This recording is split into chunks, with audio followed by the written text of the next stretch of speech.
واعلم پس بدان فکر کن انه اذا كان لك وکیل يحاسب نفسه و یحققها. فکر کن یکی از شما در نزد خود یک وکیل یاردمچی دست راست خود را دارد. این دست راست شما، وکیل شما، یاردمچی شما کار خود را به درستی انجام میدهد. تمام کارهایی که میکند طرفی مثبت و منفیش رو هر روز چیکار میکند؟ محاسبه میکند. چرا به دست آورد، چرا به دست نآورد، همه این چیز رو به یعنی که رفتار دقیق حساب میکند. حساب کتابش رو خوشرو به انجام میبرد. پس شما این وکیل خود را چیکار نمیکنید؟ فانت لا تحاسبه لمحاسبته نفسه. برای که این وکیل دست راست شما، یاردمچی شما کاری خود را خوب میکند، شما این را به حساب نمیکشید. و اگر شما یک وکیل داشته باشید که و این کان وکیلا غیر محقق لنفسه، پس شما یک وکیل دارید که این وکیل کاری خود را خوشروی به انجام نمیبرد، به درستی انجام نمیدهد، شما چیکار میکنید؟ هر وقت فانت تحاسبه و تحققه، هر وقت او را چیکار میکنید؟ نظارت میکنید و کارهایی که کردگی است به حساب میکشید. برای چی؟ برای که این کاری خود را خوب نمیکند، حسابش را خوب نمیکند. و تبالغ فی محاسبته، حتی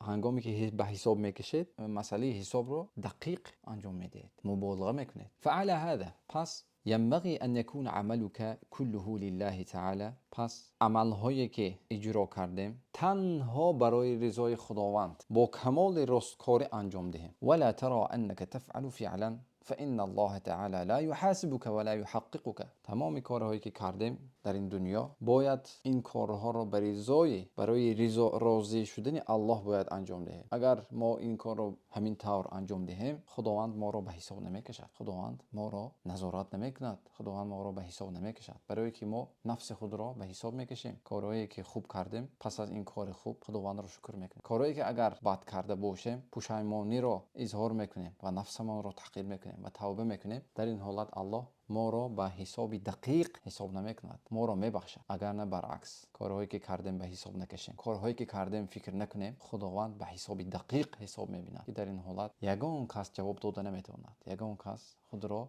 نجات داده نمیتواند با مال، با پول، با یگان چیز دیگر.